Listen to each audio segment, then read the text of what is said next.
I'm Caitlin here with LA Writer Center, and today we are interviewing Them's Ponies director Anthony Runfola, and he is going to be directing Them's Ponies as a part of our Home Asian Voices reading series. Anthony, can you tell us a little bit about Them's Ponies? Sure. Well, Them's Ponies is the story of, by Rebecca Chang, is the story of a Taiwanese girl who moves to the South, the southern United States, and is for that community that she moves into, she is the first person of Asian descent that many people have ever lived close with or had in their community.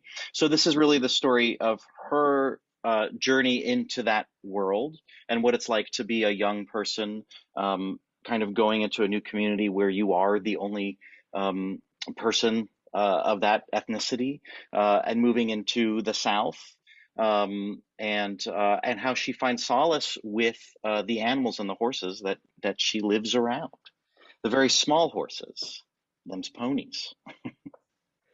Yeah, that's so Yeah. awesome. This story, I love the element of the horses and her relationship with them. Um, and it's such an important story to tell now. Our reading series focuses all on Asian voices and playwrights, and we're so excited to have Them's Ponies within it. Yeah.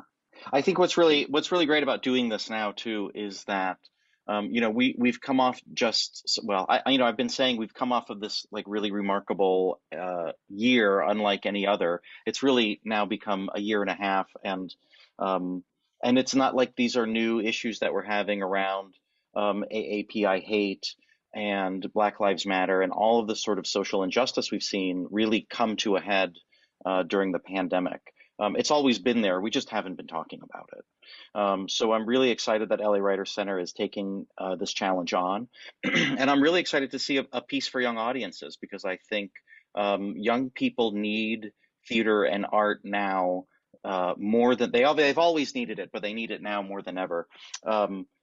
Because there's a lot to figure out right now, and a piece like Them's Ponies can really speak to a young person who's going through the very same thing and really can help open up conversations. And most importantly, like it lets young people know they're not alone in feeling this way. And that when you can really deal with the isolation of this all, and that they're not the only person dealing with these types of situations, it makes a huge difference in a young person's life. Totally. And I know Them's Ponies is a show for young audiences, which is so exciting to think about doing that digitally. Have you been Mm-hmm. approaching it any differently than you would a normal piece, like an adult piece, especially on the digital sphere? Well, not necessarily any different from an adult piece. And I think that's one thing that's really important and distinctive in theater for young audiences is that just like any piece you approach, you're looking for honesty, you're looking for the truth in the story and in the character.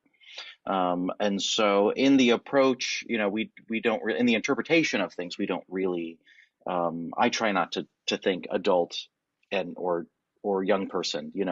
I work sort of in both genres. So but the digital work honestly didn't get to do a lot of during the pandemic, so I'm excited to kind of finally get to do it here as we come out the other side.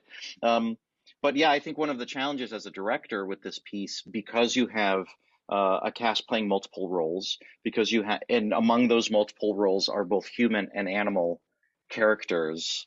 I'm still kind of working through how we might signify that in the reading, which on stage could be done much more theatrically than we can do in the little box here. So I'm Totally. still working that out. You'll have to see the reading to see what happens. Yeah, I'm so excited. I can't wait to check it out.